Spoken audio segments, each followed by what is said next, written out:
Well, hello, everybody, and welcome to the Astrology Hub Podcast. This is our flagship show dedicated to sharing the multitude of astrological perspectives and approaches. And we have something very special here today because I always know when an astrologer, especially one that we love and trust and work with a lot, like Ari Moshe Wolfe, when they reach out to me and they say, "Hey, Amanda, there's something coming up. I think it's really important that the community knows about the transit and how to work with it."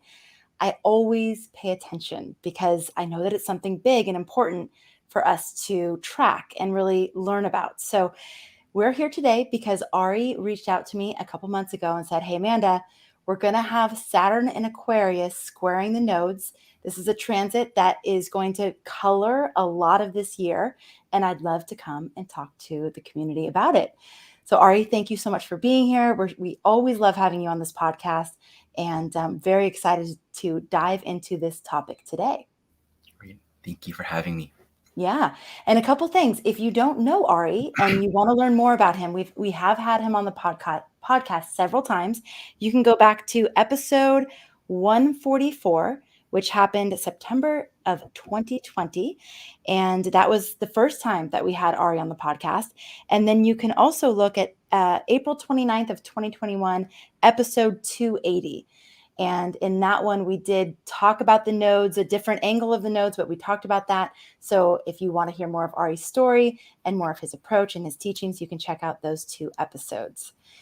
Okay, Ari, so let's start with the big picture. Why did you feel like it was particularly important to come on the podcast and talk about this here today? Saturn and Aquarius square the nodes, the lunar nodes. Important to make that distinction, right? Whenever a planet squares the nodes, this is both in natal charts and in transit. And this happens all the time. The moon squares the nodes every month. We could have any number of planets squaring the nodes in the natal chart.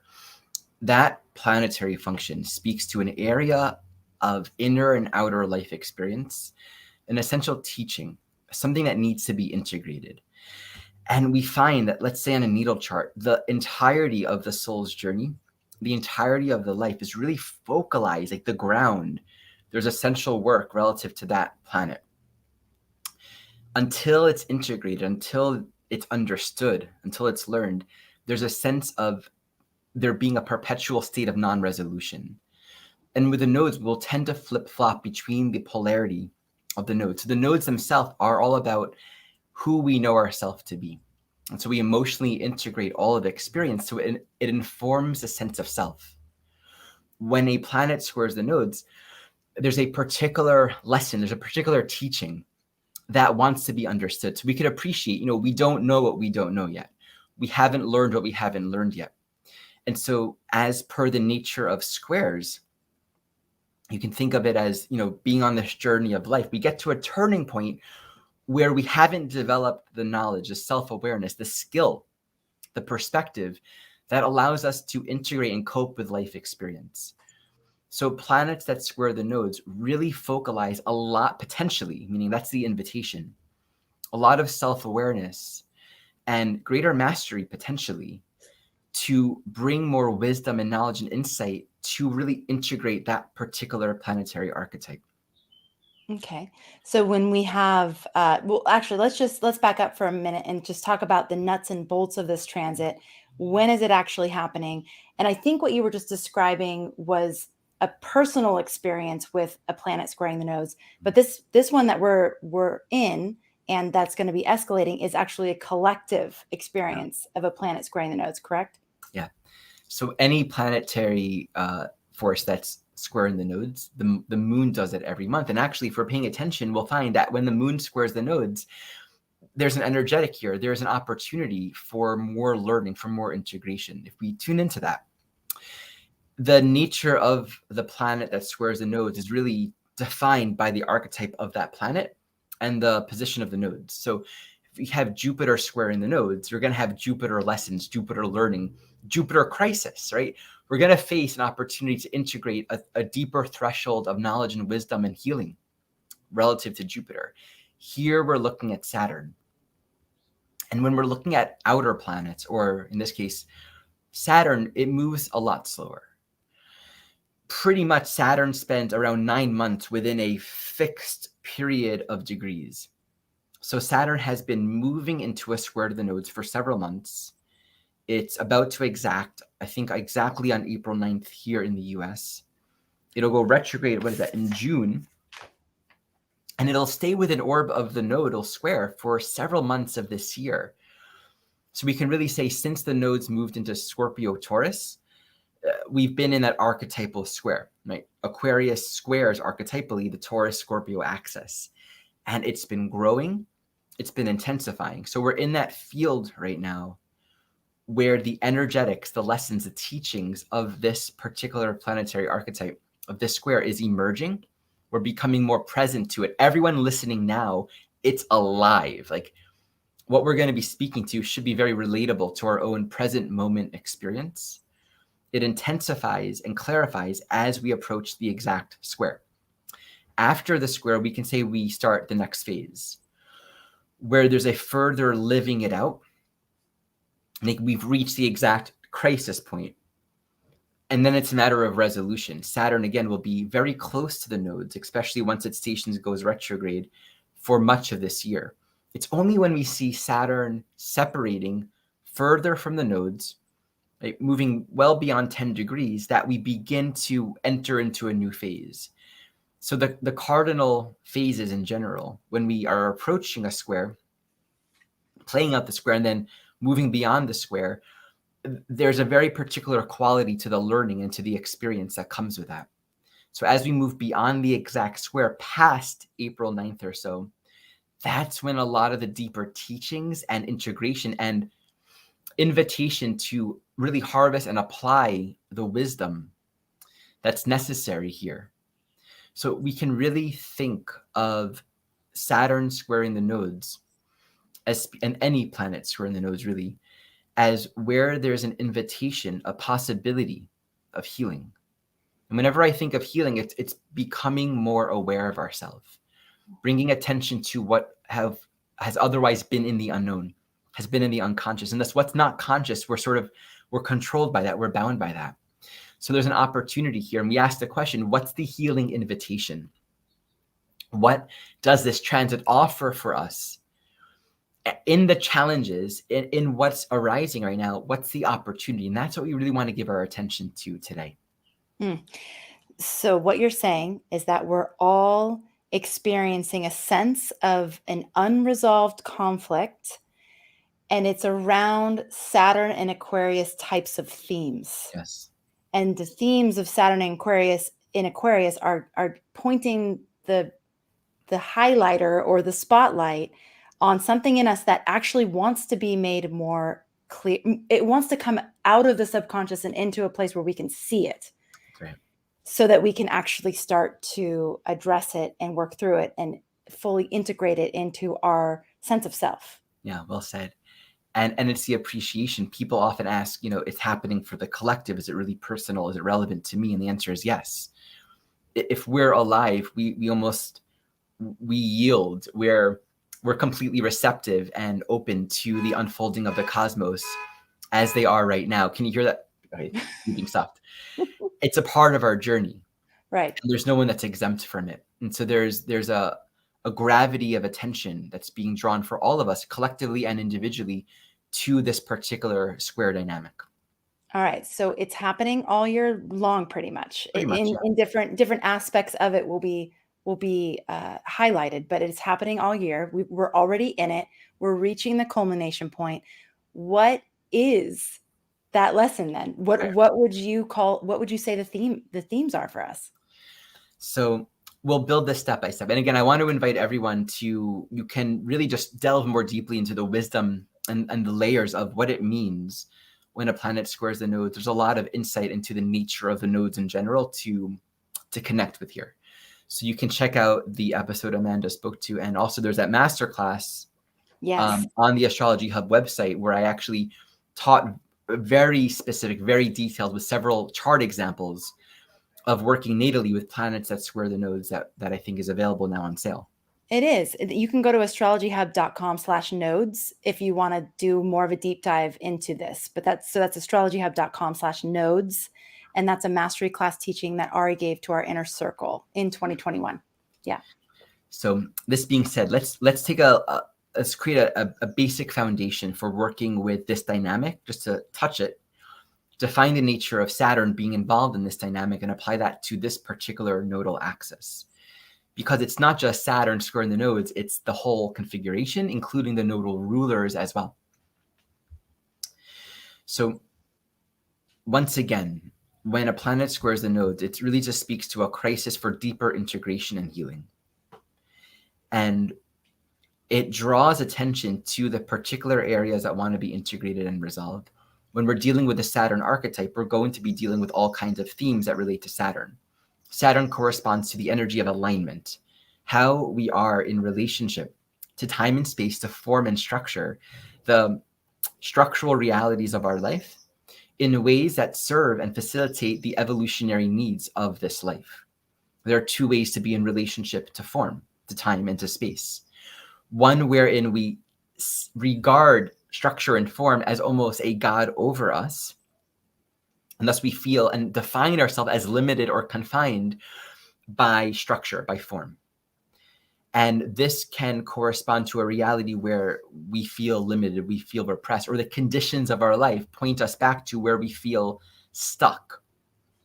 And there's always a struggle. There's always a sense of, oh, I can't get beyond this. Metaphorically, it's like being in jail. There are rules and laws and constructs that are defining and limiting our freedom of movement from the point of view of who we are, what we are, eternal beings. Manifesting in physical form for our own learning and growing and remembering. From the point of view of that, if we don't apply adequate wisdom and insight into the higher purpose or function of the Saturn archetype, the forms, the limitations itself can actually be very depressing.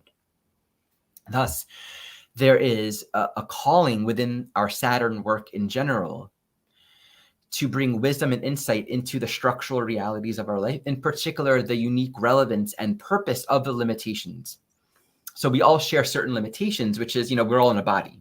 It's a very particular, relative, subjective, again, from the point of view of infinity, this is a very particular kind of limit experience of form and time and space. There's a reason why we've all chosen this particular way.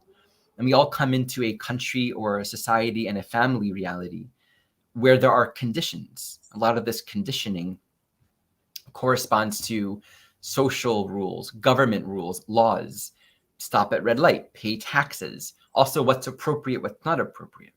To live and function, we're also acknowledging the normalcy of the status quo, meaning I need to make money because I want to function in this life in a way that's balanced, that allows me to grow and evolve in a balanced way. It doesn't mean that making money is what qualifies or defines the purpose of life. It's a very particular construct. It's a limitation. It's a parameter that's relevant to the particular era, time, culture, space, society that we're living in. And so we appreciate with Saturn, we can look at any era, any time period of history, any country, and there are always going to be certain norms and rules that are relevant to that time. And to a significant degree, we need to learn how to work with them, not to the point that we identify with them, but we can make them work for us. And so that's the deeper teaching and purpose of Saturn, is cultivating a relationship to structure, to form in time and space that serves the deeper meaning and purpose of life. And thus that brings a quality of wisdom and introspection. I'm not just making money. I don't just have a job. I'm not just marrying with the 2.5 children in the car and the job, or whatever Saturn parameters we might just assume comes with it. I'm not just a male. I'm not just all these things.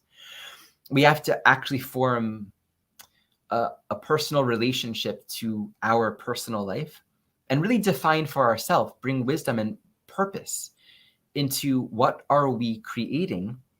How are we working within the parameters of our life experience so we can grow and evolve?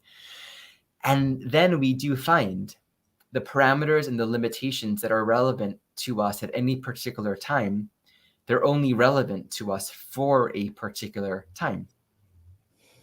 It has no meaning other than that. All time constructs are relevant just for a time. And we can even say creatively, the purpose of time is to learn how to use time purposefully. This is a quote from A Course in Miracles. It serves no means, and it dissolves and it ceases to be necessary. And that's why I say if we're here, there's learning. That's all. It's like you learn what you need to learn in 12th grade in high school. If you've done the work, you can graduate and you'll move on to a different structural reality in college, let's say. Okay, so that's defining the nature of the Saturn archetype in general.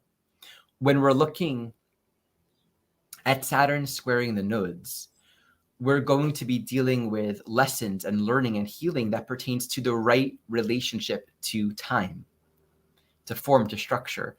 And some of the deeper areas that we heal, that we face when we work with Saturn issues is shame, judgment, conditioning, repression, where we are in relationship to structure that actually suppresses and limits our sense of joy, where we're learning to cultivate strength and wisdom and deep, deep introspection and self-reflection.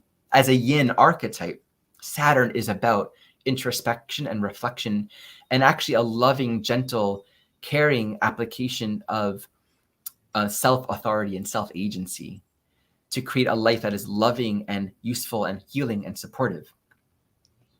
So we're going to be learning those lessons, and we can say archetypally or energetically root chakra issues, right?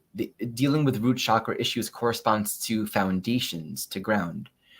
And so to give an example, again, I'm just being very general at this point. We haven't gone into Aquarius. I'm about to, though.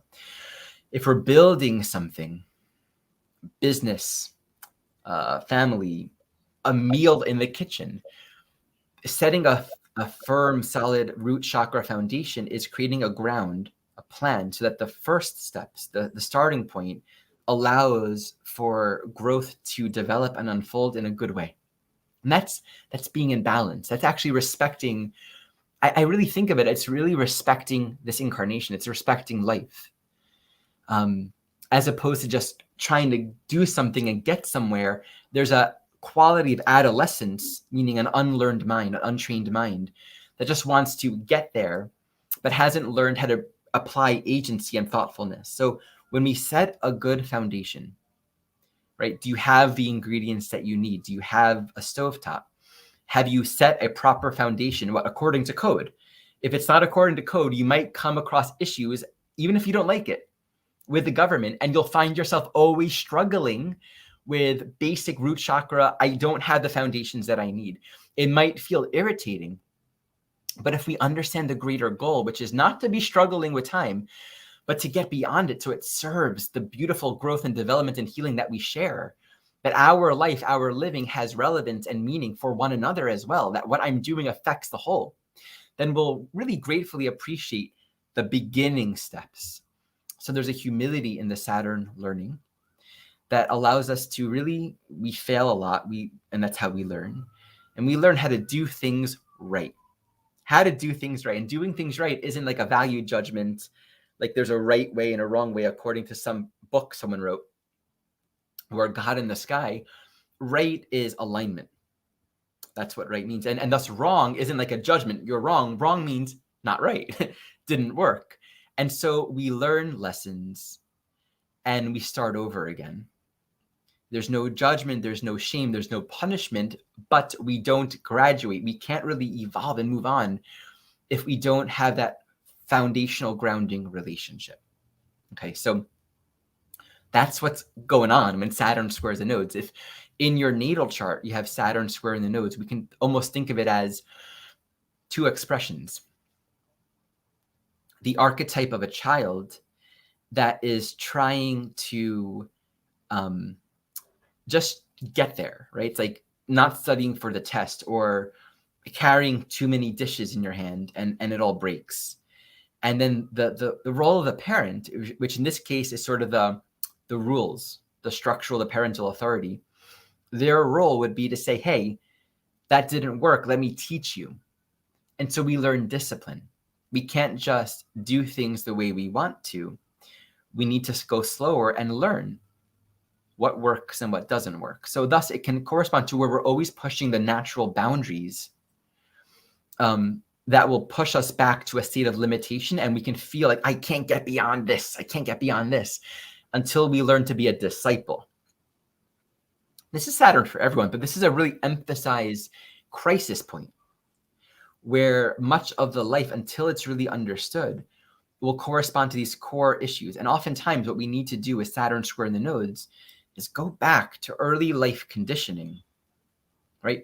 What did we inherit from our society, from our family, from the authority figures? What judgments, what shames, what rules? So we could have, maybe there weren't proper boundaries, or we learned things. If I act out of alignment, I'm bad. I was yelled at, I was punished, I was told I'm unworthy. We can learn things that are natural, and thus it conditions our capacity to learn. When mistakes are seen as sin, quote unquote, in the way that we view sin patriarchally, right? I'm bad. We're adding something that's unnatural and creates an experience of shame and wrongness that isn't relevant or helpful or useful. Oftentimes we need to unravel that. Likewise, Saturn square in the nodes can really speak to where we are bound by the energy of judgment and harshness, right? An unforgiving attitude towards our mistakes or that of others. Shame on you, wrong, bad. And it's like, no. That's, the Cancer polarity, the Capricorn, teaches us when you have a planet square in the nodes, this is not a technique, it's just a perspective. It's helpful to think of the astrological archetype that planet is associated with, and to understand the polarity, right? Because that polarity will almost teach us like what we need to like integrate and to be in balance. So what does Saturn need? Some loving care, gentleness, time to go within. Otherwise, we're just pushing ourselves and applying an old conditioned thought that is really harsh and unhelpful. Okay. So one more thing that I would say, we have, again, to review, the dynamic of not really learning lessons, or the other end of that, being so harsh and rigid and controlling. By the time I grew up, I'm an Ashkenaz Jew, but I grew up close to a Sephardic Jewish community, which is, Syria, Spain, those regions. And it's a very different culture. And in that particular conditioning reality, which is very different, they didn't go through the Holocaust, at least to the same extent that Ashkenaz Jewry did. Very different reality, right? So their inherited trauma, their inherited conditioning, their ancestral conditioning that's been brought on from past generations is very different than mine as an Ashkenaz Jew. And one thing that's very strong in that community that I observed is a very strong pressure for men after high school to get into business. More and more it becomes okay and acceptable to go to college. But in the past, it was actually, that wasn't so, like the Ashkenaz Jewish thing is more like you go to college, you get very good education. That's kind of the thing. In the Sephardic Jewish community, it predominantly, again, this is changing, has been mostly you make a lot of money and then you earn, 6 figures, 7 figures, a certain amount, and you have a big house and you start a family and you live in a certain community. You're a part of it. It's very defined. And you don't move outside of that community, and you don't marry a non-Sephardic Jew. Even marrying an Ashkenaz Jew would be kind of taboo. Again, this is changing, but there was a lot of taboo around that even when I was young. So that's an example where we can have a soul who's doing all the right things. Like, okay, I'm, taking over my father's business. I'm earning money. I'm working really hard. And it might not feel very good. It might not be very livable. Everyone has a different curriculum according to the evolution that is relevant to that soul at this time. So there might be a soul, let's say, who's in that reality with Saturn square in the nodes. There is a calling, an invitation for them. They're going to be impelled by their own soul, the intelligence of their own evolutionary journey that's beyond our ego understanding, to look at that. And thus, when we are breaking out of defined rigid structures of right and wrong that are suppressing and oppressive to our nature, we're going to deal with Saturn issues, social judgment, shame. This is wrong. This is bad. I can't feel this. I can't want this. And so oftentimes, again, we need to form a very gentle and loving and caring relationship to our unraveling. In society and patriarchal culture in general, it's changing now, where we're really beginning to understand and validate the reality of mental health, right? It's not just something to medicate or ignore. It's a real mental health, I would actually say, is so foundational. And how we've related to depression and anxiety culturally, for the most part, within consensus reality, has reflected a unloving, uncaring, uncompassionate relationship to time and space and form. But when we understand that there's an opportunity to know ourselves and thus bring more agency into, what do I want? How do I want my life to look? Who am I? And how can I make choices long term now? That brings me into that.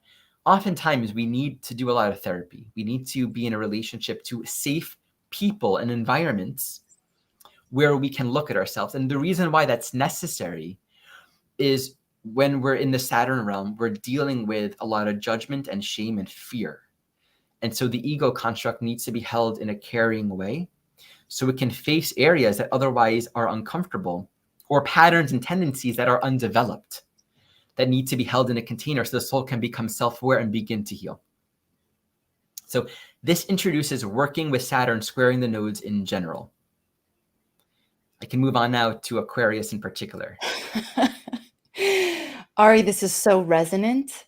I don't know about all of you, but it's like, it's almost like you're touching on things that are a little bit out of my awareness right now, but so present. You know what I'm saying? Like there are these things that seem like they're happening in the background, and they're not tangible, like the tangible material of the day-to-day experience, but they're there, and it's almost like we're working them out indirectly as we're living life and making decisions and facing different issues in life. I mean, I can tell you, for example, that this idea of self-judgment and being harsh and critical on self, and how that can become externalized, and then it can be experienced as like, oh, I'm being judged, or I'm being, harshly criticized or misunderstood, or any of those things, and how much that crushes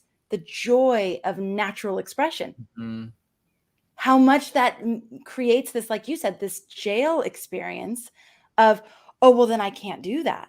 Or the fear that comes with being in joyful,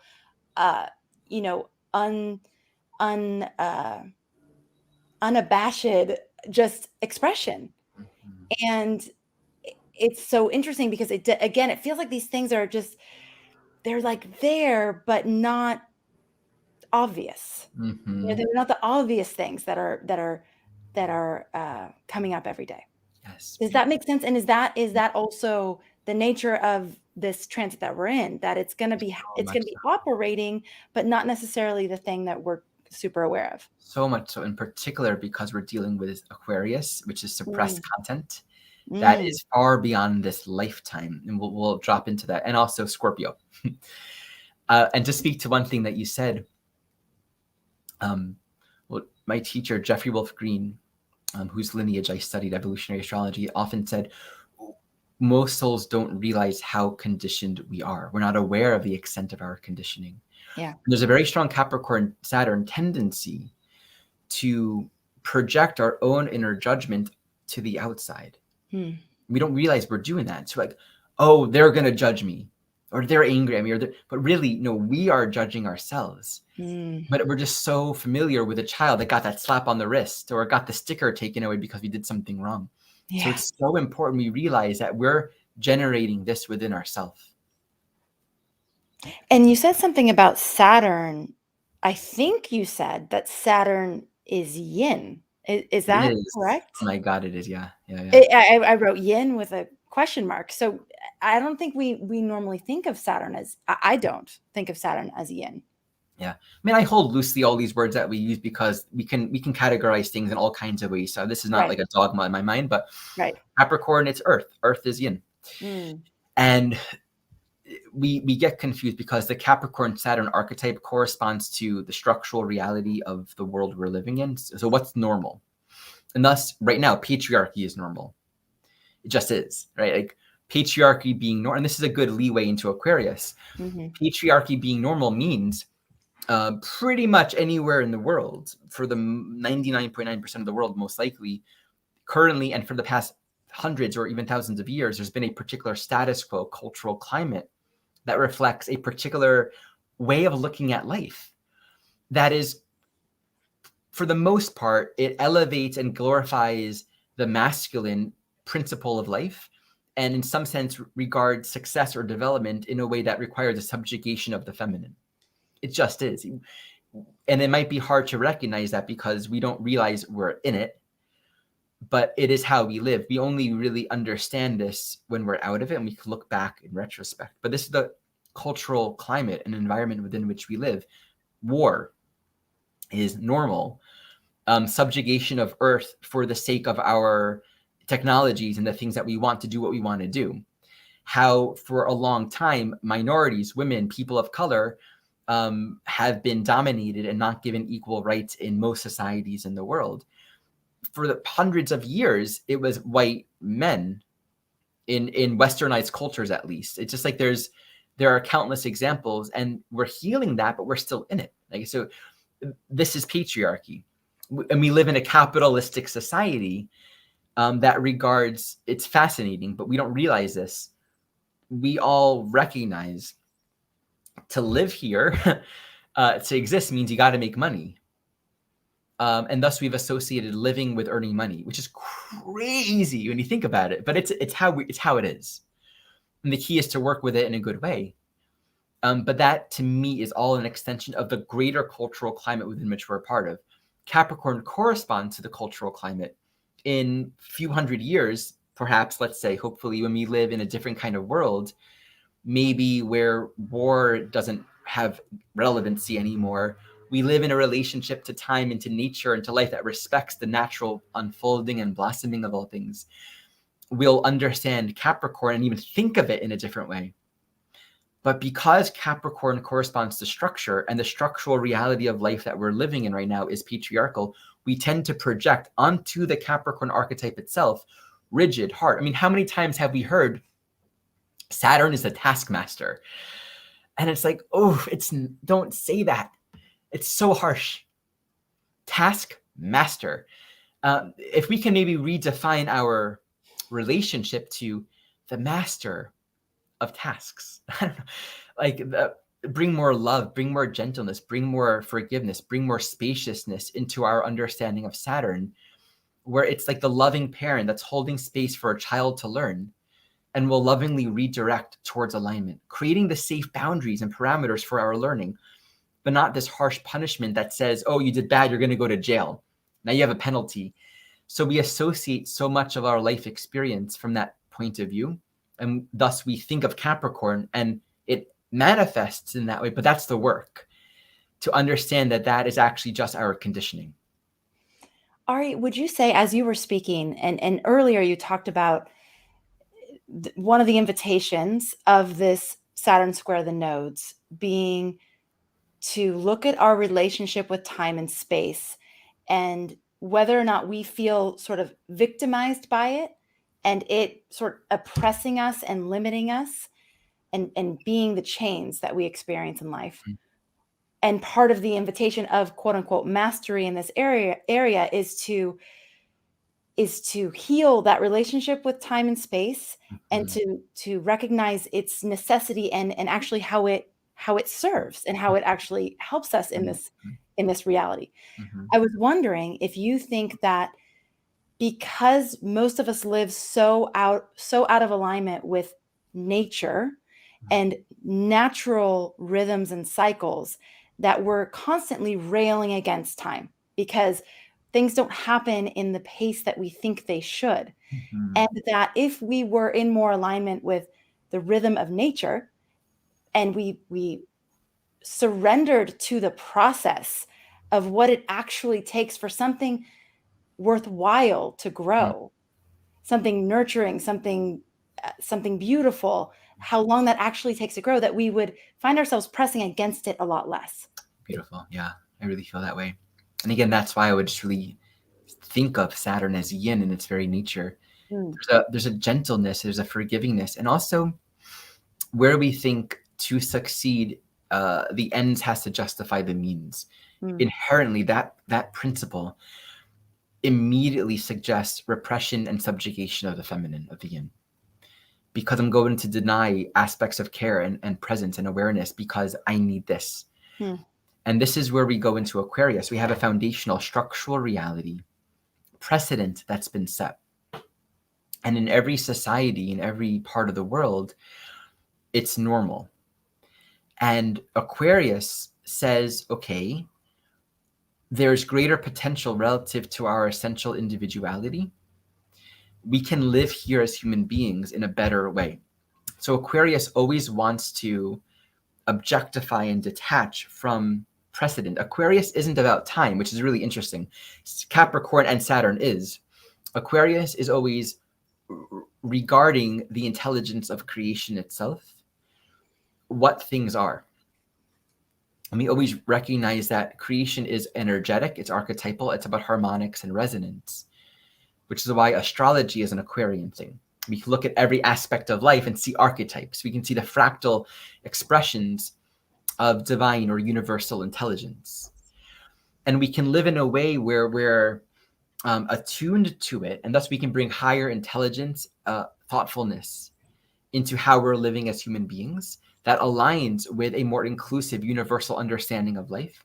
Or we can live in older ways that thus inherently suppresses the nature of things. So Aquarius is always wanting to liberate and really break free. And the words that I would use is literally stepping away and realizing, oh, what I've been doing, how I've been thinking has nothing to do with who I am, has nothing to do with this present moment. It's actually just conditioning. And thus we get to look upon everything in a new way. In looking at things in a new way, we're accessing a more clear, objective witness state of consciousness that allows us to see without the filter of past conditioning, without the filter of the past trauma, precedent, what I've learned, what I've decided, the story that I've put onto life. So any area of life experience, when we put Saturn in there, we're looking at how are we structuring our lives? How are we living? What's the precedent that we've set that is outdated? And the issue with Aquarius is the degree of suppression implied. I wrote down a few examples to exemplify this. And again, it's so permeating that we may not realize the extent of it because it's just sort of what we assume. If you want to buy food, we just expect there's going to be plastic wrapping, right? And then we just throw it away and we don't think about it. Well, we recycle. Saturn, it's a system.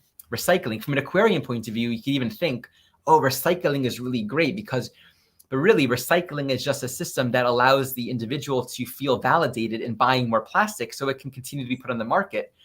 But when we look at these industries, less than 10% recycled, it's decreasing more and more and more. It's only contributing to the landfill, but normal. Oh, it's normal. Totally normal. So no one's going to shame us or judge us. No one's going to invite on a political, social, mainstream level greater self-awareness of the effects of us living the normal human life that we live. And so we can say, oh, this is just what it's like to be a human.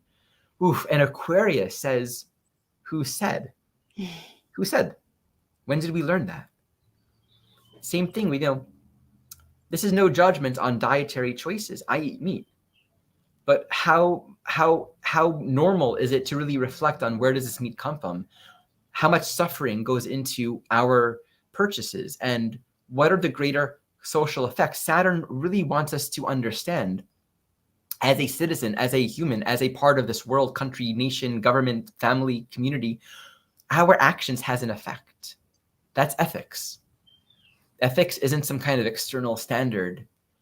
Again, something that someone writes down. That's a non-embodied relationship to just following the rules. Ethics is an inner sense of alignment. Everything has actions, and the world condones certain ways of being and doesn't really question it. This is true on a political level, on a social level, on a global level, on a very personal, intimate level. we're going to find ourselves living a life, and maybe we have our friends or our immediate community where certain things are just normal or accepted. Even in terms of, well, you're doing everything right. You're doing all the right things. You're living the life you're supposed to live. But that Aquarian is, I'm suppressing something essential about myself. And let's really look into this dynamic. And so what we're going to do is unpack the immensity of trauma, actually, that can be emerging just with Saturn and Aquarius, and then see what it looks like when we apply it to the nodal polarity. The issue of suppression at the core points to the ramifications and perceived consequences of me living according to a more pure essential individuality. Oftentimes within the Aquarius archetype are subconscious memories, suppressed memories, often from past lives. Because when we talk about Aquarius, we're talking about the individuality of creation, everything as it is, and the soul, at like who we are as a soul. And from the Aquarian point of view, there's a continuity of the soul's journey. And Aquarius actually contains within it all memories of this and past lifetimes. It's not local memories, like I remember specific details, and that's Mercury, where we're defining particular names and constructs that our mind is wrapping itself around. It's almost like it's in the field of awareness, but it's not defined or given any kind of name. But it's in our field, and we don't consciously Mercury with our mind. We don't have a linear context for it, and so we'll see and smell and think and see and experience events and dynamics in our life that archetypally point to past experiences embedded within our soul memory that we may not consciously remember. That might bring up where, okay, here's a trauma. Here's where there was a sudden event that took me outside of the known. I was excommunicated for being different. Or I said something and then I was rejected, or my spouse left me. Or I was fired from my job, or I was persecuted because I was an astrologer in the 1400s, right? These are kinds of things that are embedded within the Aquarius archetype. Very often within the Aquarius archetype, we're going to find groups of people. We're always going to resonate with groups of people that, of course, share our intelligence, our resonation, our understanding of reality. That's where community forms, where we can relate, we can resonate with each other. This is also where we have political parties, political affiliations, or Saturn in Aquarius, your country club, right? The group of people that you join with, you pay this much money, monthly membership, and Jews don't come, Blacks don't come, Hispanics don't come, or men only, right? Like Aquarius, Saturn in Aquarius can very much speak to selective groups of people where we've been a part of exclusive ways of being that serve particular members of society. And another thought that I was thinking of when I was kind of taking some notes, I was watching this video from this one amazing journalist. I forgot his name. He was speaking about here are the people that have really benefited from war. And he spoke about the decades-long war in Afghanistan. And he spoke about defense contractors. And that when there's a war, the government in the United States will hire defense contractors, private companies, to provide supplies, often weapons or airplanes or goods or needs.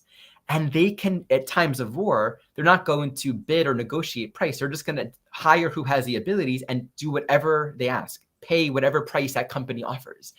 And there are people that, earned millions, profited out of war immensely because they saw the opportunity. There are political groups that want certain legislation for oil company or for defense contractors that will buy stock in those companies during times of war, right? So political interests, party interests, me and my people, I want things to go a certain way. That's where Saturn and Aquarius can really reflect groups of people that have historically, always throughout the world, been in the majority with the social power, making the rules, with all of the keys, so to speak, to governance. inherently persecuting and disempowering minority and subdivisions of society that are not in the majority. So we can find ourselves on either side of that.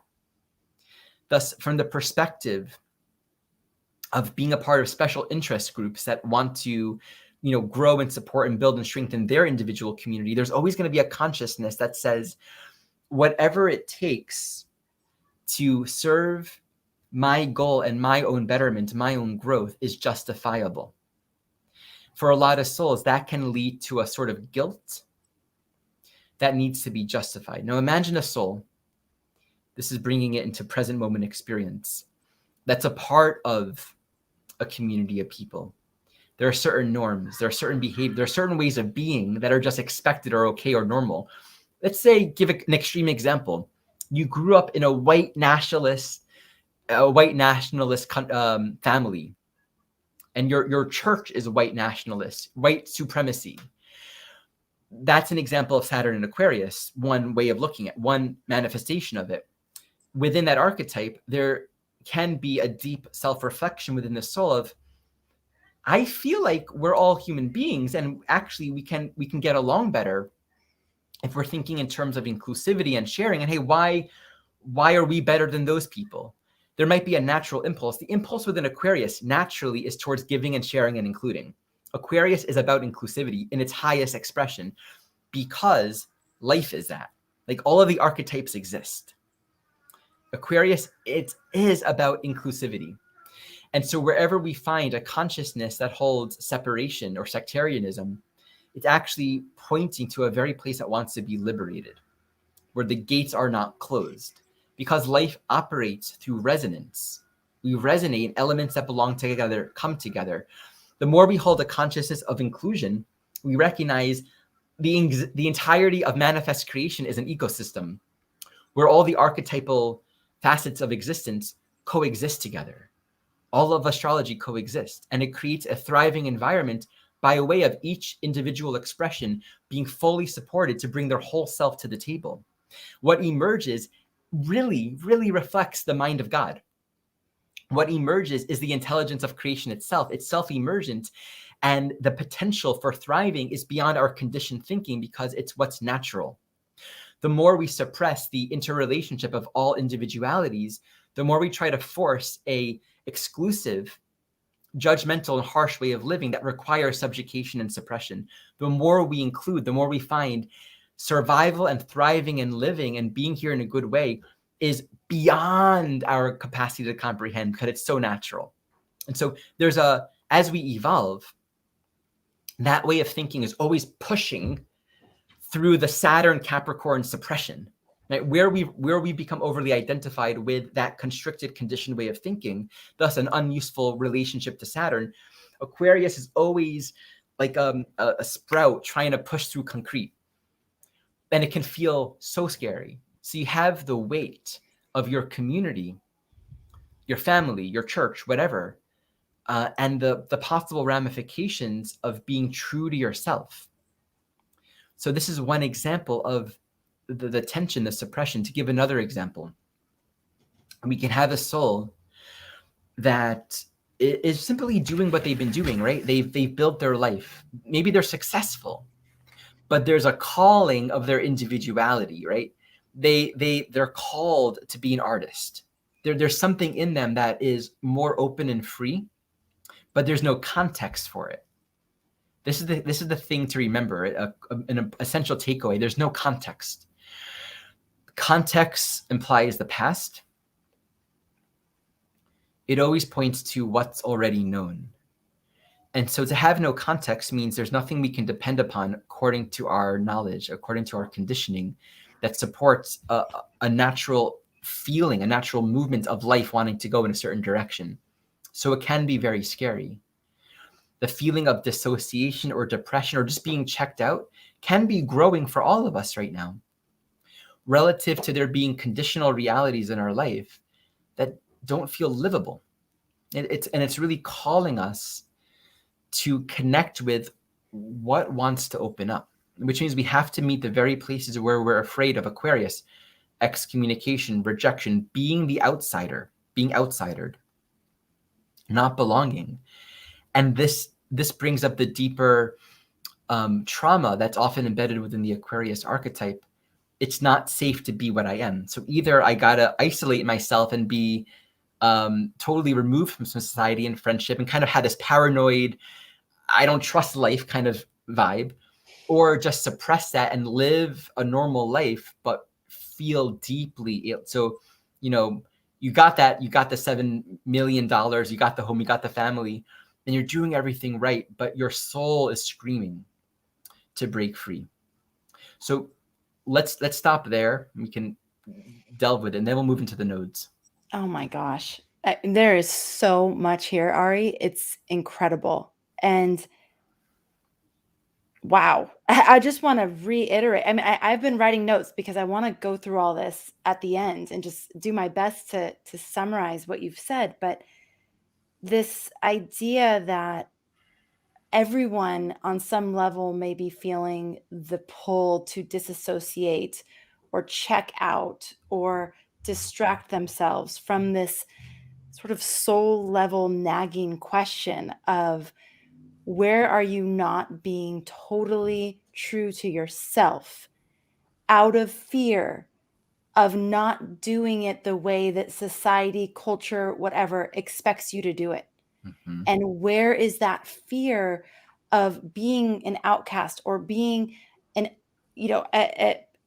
not belonging? Where is that fear binding you to something that is truly out of alignment with the nature of reality?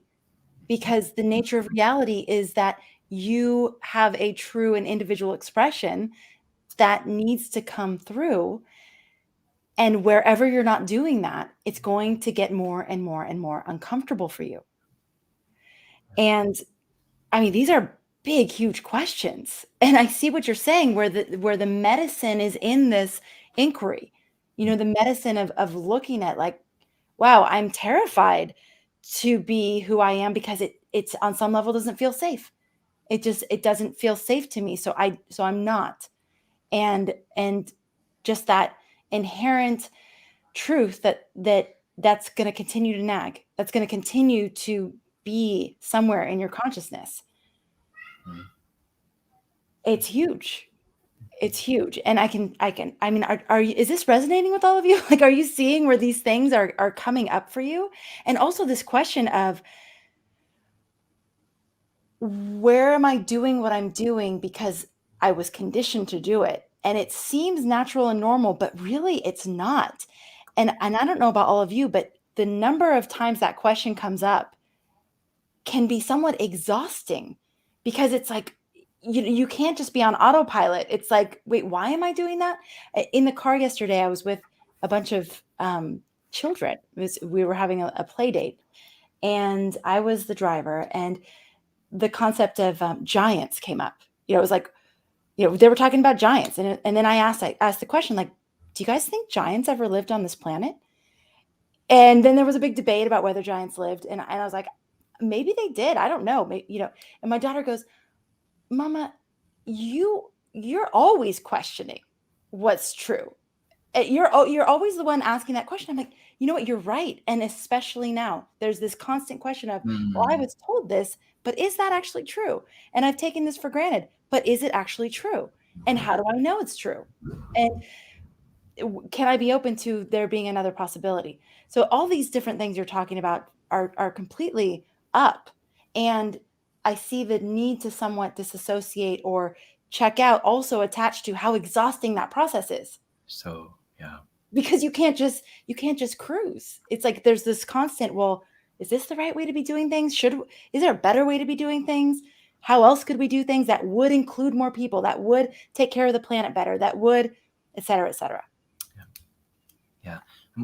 Everything this is a Jeffrey Wolfe Green quote, what's repressed becomes distorted. And we can only like repress to a point until it manifests as total dysfunction and disease. Ooh. And that's where the force of Aquarius is actually stronger than Saturn, because Saturn is just posturing, it's conditioning, it's practice. We ingrain habits, really. And it seems really solid, but really it's just a habit. Aquarius isn't a habit. Aquarius is what is. And we're attuning to the intelligence of our nature, of our individual selves, our true selves, our true unconditioned self, unconditioned, what we are as a being. And to suppress that can really bring up a lot of psychological stress. And this is what's strong right now with Saturn moving into the square. It's like there's something that wants to shift. And I want to say this is not just about, all right, I got to make it a big deal and make these big changes. There can be an issue here of unthoughtful action, right? Well, I feel suppressed by this relationship, or I don't like this, or I'm being someone that I don't want to, or, sort of like F you to life and moving on.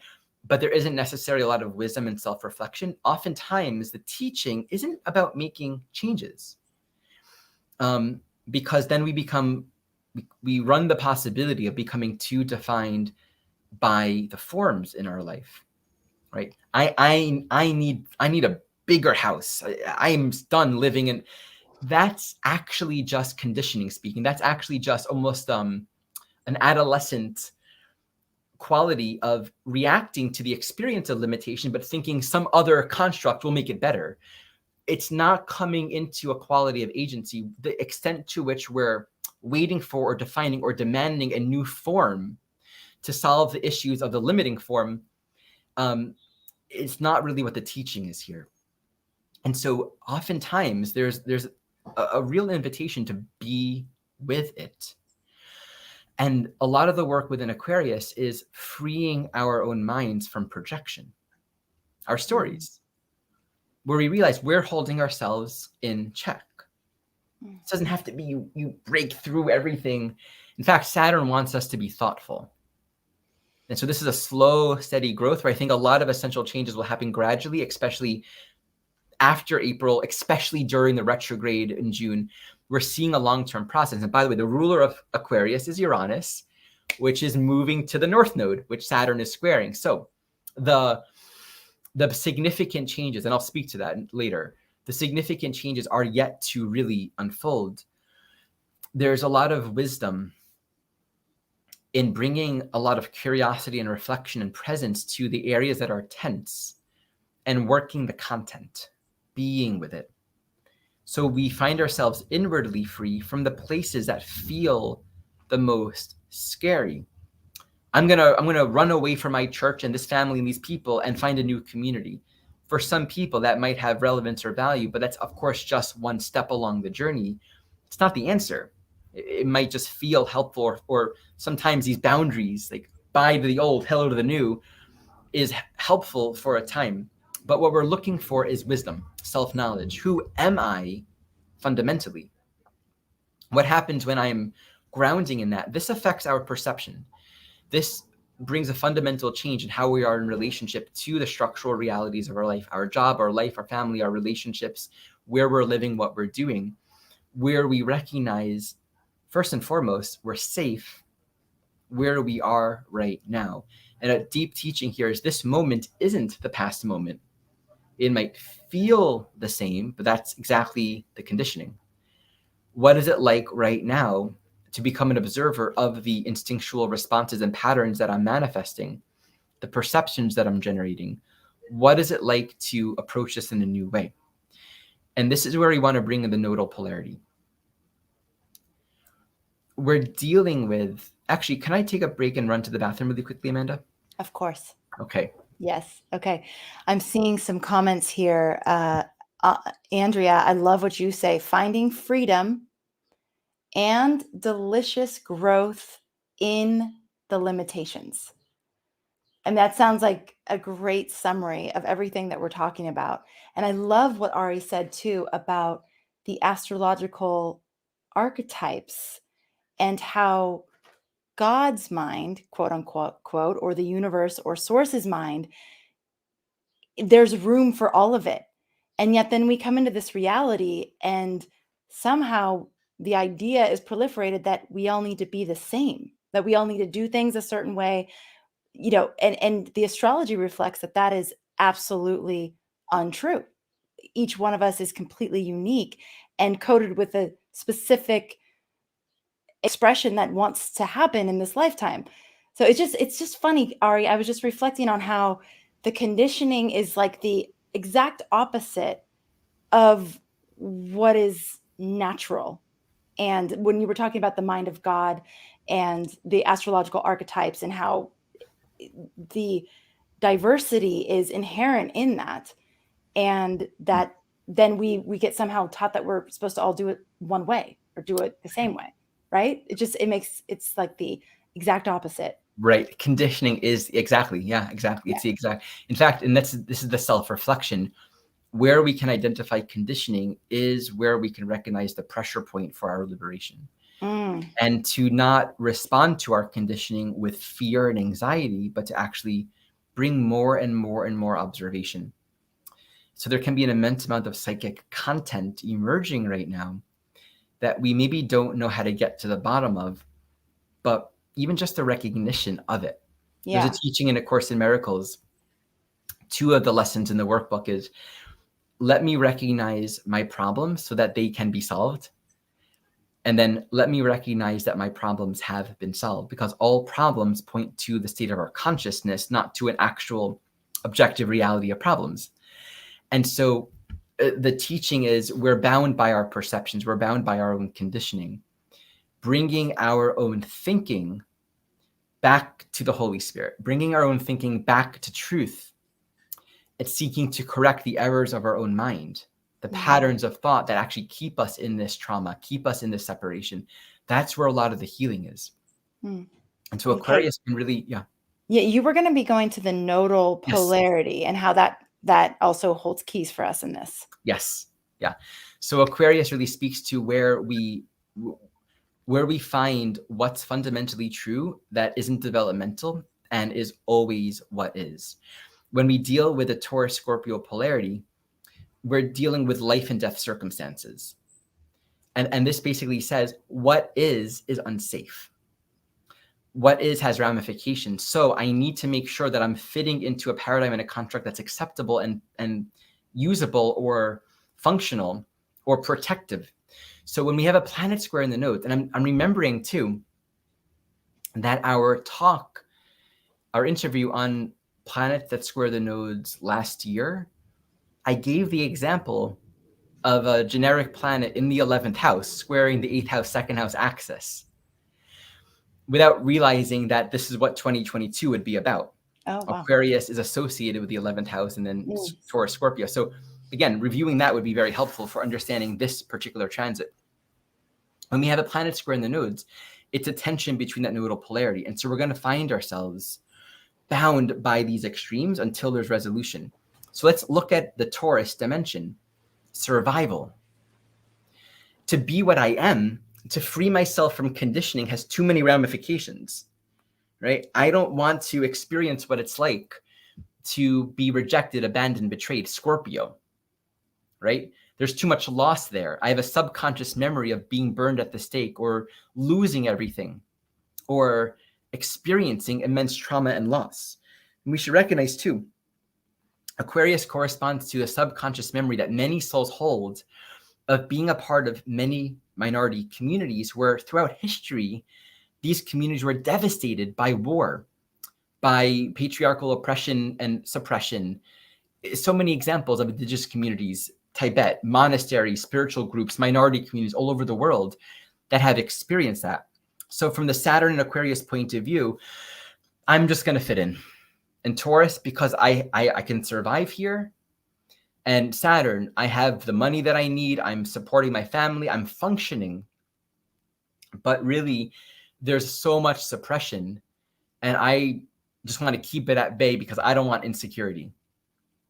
And that Scorpio dimension says, yeah, because there's been loss. Scorpio is where we become consumed with gain and loss. Betrayal, abandonment, rejection, death, all those things.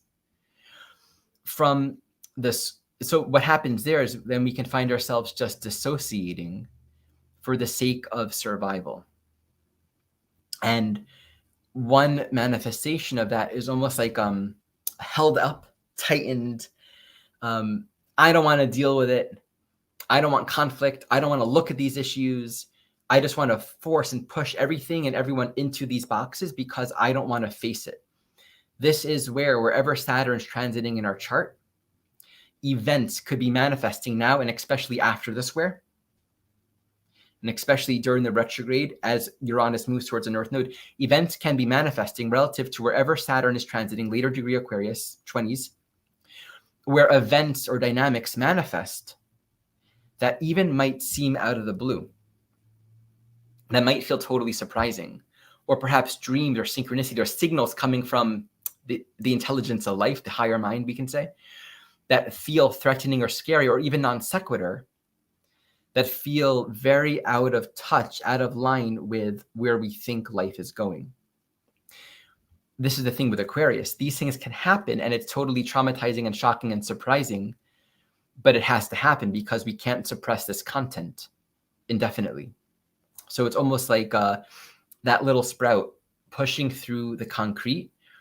The power of reality is, even though it's not physical, it's a lot stronger than cement, and it can't be suppressed. So it's like an earthquake that breaks up the cement, and boom, free reign. That plant just gets to grow. And suddenly it's like, oh no, I didn't want that to happen. Or like, well, I didn't expect that to happen. I didn't think things were going that way. It can be any kind of event. It can be any kind of cataclysmic event. And that's where we go into Scorpio relative to Aquarius. There can be experiences of loss, betrayal, abandonment, fundamental pieces where Scorpio, where we're holding on to our greatest emotional security, our deepest psychological limitations are found in Scorpio. Where we are most resistant to change, most afraid of letting go. And thus, where we might be afraid of really being vulnerable, really afraid of trusting, where we might be jaded because of loss, right? Or where we just might be holding on really tightly because I need the security. We can be consumed by anything that represents for us a deep concern with gain or loss. I don't want to lose what I need for my security. And if I did, I would be absolutely devastated, right? Or we're just so jaded and hurt that metaphorically we're wearing black all the time. We don't want to trust. We don't want to open up. But thus we're not living. And then relative to Aquarius, that's that square.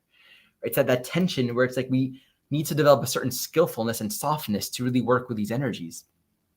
It can really imply just an immense amount of suppression. So these events can feel very traumatic for a lot of us. And to the extent that we're suppressing, surprising events could happen to anyone. And to some extent, we're all not aware of what we're not aware of. So there's suppressed content for all of us. And there are psychological dynamics and addictions and patterns of disempowered entanglements that we're also not aware of, that maybe we are aware of, but we don't know how to get out of. And so these things might happen. And the intention really is to come back to ourself. The possibility of victimization, really falling into a state of lack of alignment, getting victimized and angry or jaded by life relative to shifts and changes, and or just like resisting the changes as much as possible. We can try. We can try to do that. We can try to always maintain normalcy, the conditions that we think we need. But during transits like this, it really requires a lot of control, which equals manipulation. We have to really try to manipulate and control life circumstances to make it fit the structures that we need to feel secure. And there comes a point where the earthquake is just too powerful. Right? I'm not saying these things will have to happen, but this can be a part of the experience. In the same way, the pressure within us that maybe is suppressed might lead to a point where we just flip. Right? If we're not doing the work of looking at ourselves, there can be a sense of I'm done, or I need to move on. I need to make these changes. And thus it can come from a very reactive and dysfunctional state, which then leads to a lot of unresolved karmic dynamics, right? Where we can find ourselves creating a lot of unresolved karma in the face of our thoughtless actions and choices. To be present to an impending sense of something needs to change, but I don't know how to work with that. And also to recognize we're not in control of the rhythms and the flows of life, is to just really be in the process. This is a time to seek an immense amount of psychological self-awareness. So Scorpio says, change happens. we can't hold on indefinitely, we also can't stay so separate where we're not afraid to be vulnerable and open. So really looking at our deepest fears, commitment issues, security issues, where we're afraid of really engaging the vulnerability of life, where we are facing some of our deepest fears and psychological states of disempowerment, anger, jealousy, rage, fear of loss, distrust, trust issues. Like these are things that can really be emerging for us through our own experience. And it wants us to engage it. So now, how do we engage it, right? We meet it. This is where I feel there's such important along our soul journey in consciously creating space and time in our life for inner practice, so that we can practice on a daily basis, presencing the inner content. That creates a ground where we don't have to be so shocked and surprised by the force of change in life. Or if change happens, we have a ground, a stability in our essential self that we can be with it and seek wisdom and insight into it. So I'll stop there for a moment. I was going to ask you, so you were talking about the creating space and time for inner practice and this need for us to meet this content that's breaking free from, underneath the ground. Mm-hmm. I love the image of the sprout and the earthquake, and it's cracking through. You've mentioned Course in Miracles several times. Mm-hmm.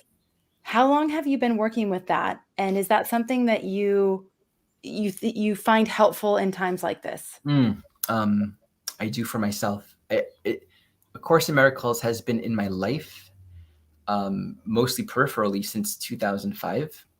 I got it from it's a longer story. It's a cool story. I can give a few minutes to it if you're interested. I'll follow you. I am personally, because as you're talking about, I mean, it's definitely been in my periphery throughout life as well, and it seems like maybe something that could be a nice anchor for people potentially in a time like this, or something like this. Maybe it's not Course in Miracles, but yeah. So grateful to share. So this actually helps us. This works for the teaching. So in our life, there's a synchronistic unfolding of our personal destiny according to our design. I give the example of a dinosaur sponge. That's a square. It's a square. You put it in water. As it opens up, it becomes a dinosaur. The oak, Jeffrey Wolf Green just gives the example of the oak seed that has all the information for the tree that it will become. Our individual blossoming, who we are in our most individuated, authentic, unconditioned self, is embedded within our own soul nature. It's there all the time. And thus within Aquarius, we have the idea of, in a sense, the future is already written. Developmentally in time, it seems like it's unfolding. And there's a past and there's a future, but also we already are what we are. And thus there's an archetypal definitiveness to our blossoming. It's a hard thing for us to understand from a conditioned perspective, but there are certain parts of life that are programmed into our own individual awakening, and we can't change it. That's why I quote Ramana Maharshi. It's a paraphrasing. That which is meant to be, you can't do anything to prevent it. That which isn't meant to be, you can't do anything to make it happen. Like there's a certain dimension of life where that just is, and that's a part of my acceptance. So there's a time in my life when I was just after my nodal return, I kind of went through this big process with Orthodox Judaism. I was at a yeshiva college in New York City and had a big unraveling, spent a year in Israel, began having a lot of mystical experiences and revelations. And it's like my spiritual journey unfolded, and I can see now it was all planned, right? Obviously, the family we come into is a part of it. There are so many elements, especially in her early life, that is just setting the context, the container for an unfolding. At some point, I found myself living in Amherst, Massachusetts, looking for a job. And I found a woman that wanted someone to like mow her lawn and do some odd jobs. I noticed in her home, she had a lot of what I thought of as a Jewish star, 6-pointed star. I wasn't aware of at that time that the 6-pointed star is a universal symbol. It's not just a Jewish thing. But I was like, oh, cool, that's a Jewish star. Tell me about that. And she had a lot of statues of angels and things like that.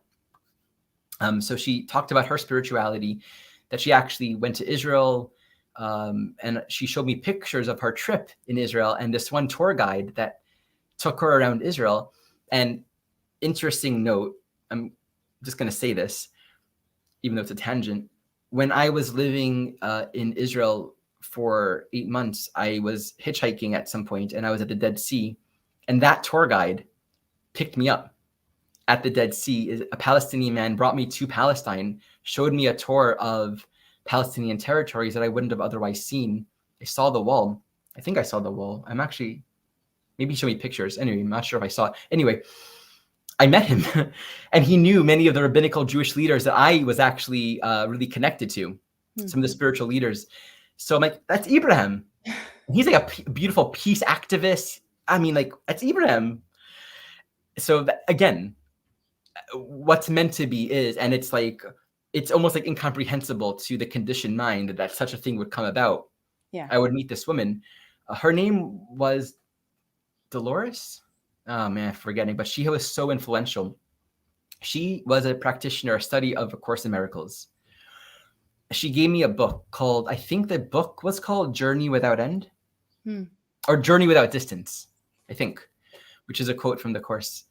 And I never read it, but I, kept it for many years. A year later, I went to an ashram in Virginia called Yogaville. I met a man who gave me my first Course in Miracles. I looked through it, immediately found resonance. I found the teachings carried a universal, timeless, clear pointing to the truth, something that I felt a trust towards it. There was a point a few years later where the Course has the text, which is just teachings, and then a workbook where you can actually do a lesson a day for a year. Mm-hmm. And it's all about mind training. All of the lessons are about really forgiveness. And it's very relational. A lot of the practice brings us into our relationships and where we hold grievances, where we're working on our own perceptions and allowing the Holy Spirit or truth or love to guide our perceptions, to correct the errors of our thinking. It's all about trust and practicing training our minds to orient to a higher source of seeing beyond our own conditioning. And it's A Course in Miracles because forgiveness becomes the seed of miracles.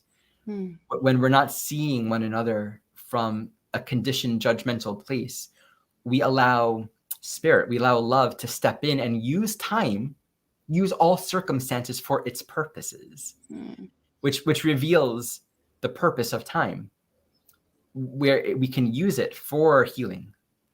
Every experience, ultimately, there's a teaching in A Course in Miracles, everything reflects God's will. And there's no experience. I actually had a dream recently. The words were, every experience offers another experience to see God's will from another angle, or another experience to see another angle of God's will. And to apply that says fundamentally everything is for our benefit. And it's all an invitation for healing and for return. All thoughts, all stress, all grievances are pointing to that possibility in this present moment. And, so we live with grievances, with all of the stuff that we hold on to, and we just live with it. The Course is really inviting us to see the immense possibility of healing and liberation in not being content with such a way of being. Practice a mind of forgiveness.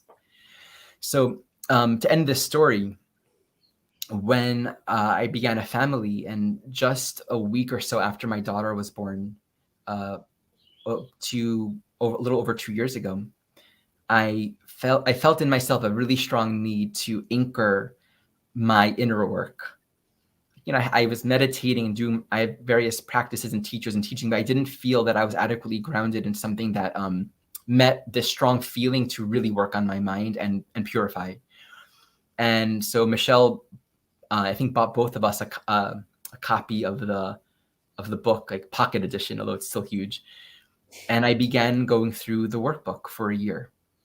And since then, it's just been a part of my life. And I began going through the workbook again a few months ago. So today I'm on lesson 116 or something like that. And it's just a way of bringing consciousness into, so I just want to share, since we're on this beautiful topic, the lesson for today. Salvation is my only function here. My function here is to forgive the world for all the errors I have made, and thus am I released from them with all the world. Like, what a powerful practice. And every hour, the practice for today is to repeat that, to meditate on that, you know? So, oh, beautiful. Thank you. Thank you. I just, for the opportunity to share of that. Yeah, it's amazing. And I've noticed that you bring it up from time to time, pretty much every time I've talked to you, and I've never asked you that question. Yeah. And it just seems like with what you're describing, that work like that, especially right now during this transit of Saturn and Aquarius squaring these nodes of Taurus and Scorpio, that it could really help us, again, that word anchor, but identify, become aware of, address, hold, forgive, embrace all these aspects of ourselves that have been conditioned, have been suppressed, that there is shame and guilt and judgment and all these things around, so that we can just step more and more into that true expression that we came here to be and to live. So thank you for that. And Ari, you've been so generous with your time today. I just want to thank you. Is there anything else that, we basically went through okay, let me just go back. Hold on. Went through a lot. We went through the nodes. We went through Saturn in Aquarius, what that is. We went through what Saturn is. We went through what squaring the nodes is, right? We went through all these different things, and we went through the timeline that this is all going to be relevant for. And essentially, we're looking at the entire year.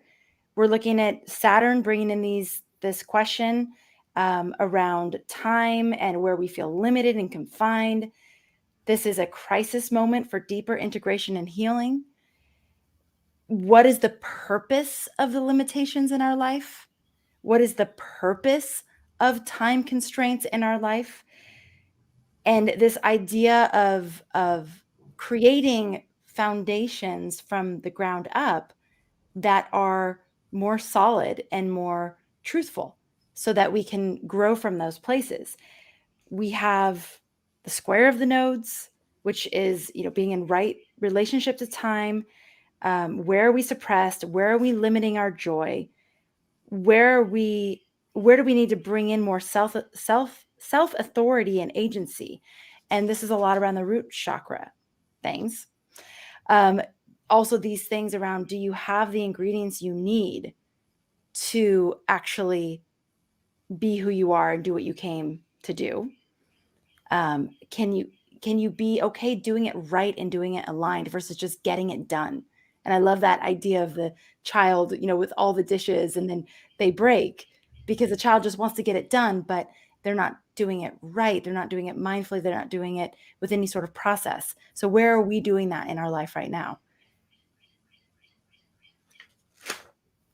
You can stop me at any time, but yeah, go ahead. Yeah. There are two pieces that I would really want to bring into this space today.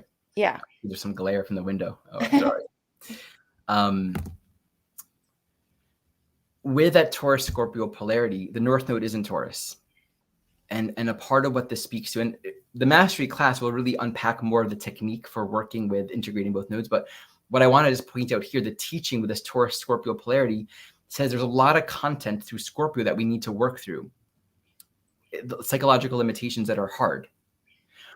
And Taurus says, stay grounded, stay stable during this. And that's, again, where the more reactive or the more victimized or identified we become by external limitations and that which is hard, the more we deprive ourselves of the possibility of true integration and growth. So Taurus says, stay connected, stay in your body, tend to your life, tend to your garden, stay healthy, create an internal ground of silence. Taurus is the hermit. Taurus is the lovely, joyful relationship to having a life that reflects our own values. And in this context, it says, I have an inner place to go, a reference of inner stability that doesn't change with change. So cultivating and strengthening that through our daily loving, joyful tending to our life. The second piece is, there's a Buddhist teaching around Buddha, Dharma, Sangha, right? Like, as I understand it, Buddha is like the principle of the enlightened, the awakened, the unconditioned self. Dharma is the work that we do in our own journey, applying the teachings in our curriculum, right? And then Sangha is community. Because we are all working with these universal principles, there's a sort of universality here. The curriculum is slightly different in terms of its manifestations, but the more we can come together in a space of community where we're all holding a shared understanding of this beautiful awakening path, it's a necessary component that further says life has changed, but friendship doesn't. Resonance and community is solid. Forms and circumstances and time locations may change, but I really encourage here, as a part of this process, it's incredibly valuable and helpful to really resonate and give attention and care to the friends, to the communities that are in our life, especially if there's a shared spiritual orientation or something that supports the inner work, where the ground is acceptance and inclusion. And so there's a reference, like I'm teaching my course right now, and through this particular, like the quality of my experience right now is, for me, and I think for all my students, it feels like a refuge, like a reference point where we get to come back to the teachings, no matter what's happening in our life, and look at, okay, what are the teachings that we're all working with right now? And that's where Sangha is such an important part of our journey, in particular right now. There's so much softness in that, when we're recognizing that we're on a journey, everyone else around us is on a journey. There's so much more forgiveness and compassion for that unfolding process and the mistakes people make as we're all just trying to figure it out. And I love what you say there about holding each other in that place, providing that level of sanctuary for each other, of like, look, I know you're trying to figure this out as much as me, and we're unfolding together. Everyone is doing the same thing. It doesn't matter where we are in our life journey. Right. That's the power of community in the truest sense. Yes. Yes. Beautiful. Ari, thank you so much for this. This has been such a pleasure and a joy.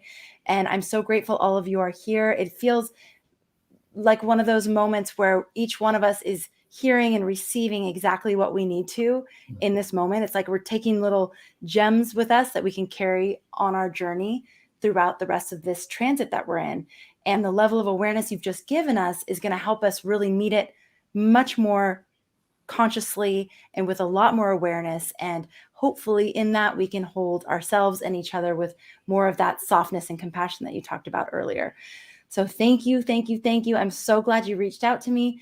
For any of you who want to go deeper into this topic of planets square the nodes, we do have that mastery class that Ari taught for our inner circle available now. So you can go to astrologyhub.com/nodes and you can learn more about that and see if that might be a good next step in your astrological learning journey. And Ari, you are always welcome back here. So whenever you have something, you're like, okay, Amanda, I think there's something good for this community, there's something big coming up, please do continue to reach out, because it's always it's so enlightening. There's so many things here for all of us to really just like, I think, re-listen to over and over. And each time we do, there's going to be a new level of understanding that happens, because it is so rich. Everything you said. I say, this is also what I love about Astrology Hub and how it offers community. Just to give a clear present moment example, whether you're in the inner circle or not, I think there's community here. And there's something about what's created here, the vibration of this container, that is exactly what I strongly feel the world needs right now. So I just want to thank you and honor and appreciate that as well. Ari, I don't know if it's my Aquarius rising, but when I left New York, which was my first big moment of leaving everything that I was conditioned to think was important, and I left this, quote unquote, big career, and I left all the things I had worked for. And I was so afraid of being an outcast and being excommunicated and all those things. And for whatever reason, the grace of God at that moment, I did it anyways. And one of the big draws was community. It was like, I want to experience the spiritual journey and the unfolding of life together with people who are also doing that. And so that we can hold each other on this and really call each other up to our greatness and the thing that we came here to do. I didn't really imagine that it would be so virtual, which is also great. And I do have community here too, but this has just been one of those surprising things and one of those beautiful things of life. So thank you for acknowledging it. And thank you for being a part of it. And thanks to all of you for making it what it is. It's you. It's the energy that you have with each other in the chat, the energy that you have when you come and you contribute and you share and you're vulnerable with us and you're real with us and you're authentic with us. That's what makes it what it is. And so thank you for being here and being a part of this community. I say it every single time at the end of the podcast. Thank you for being a part of this community, and thank you for making astrology a part of your life. Because I really think when we have astrology as that shared language, that it does enable a different level of conversation in the community itself. So thank you to all of you, and thank you to Ari. This has been such a pleasure.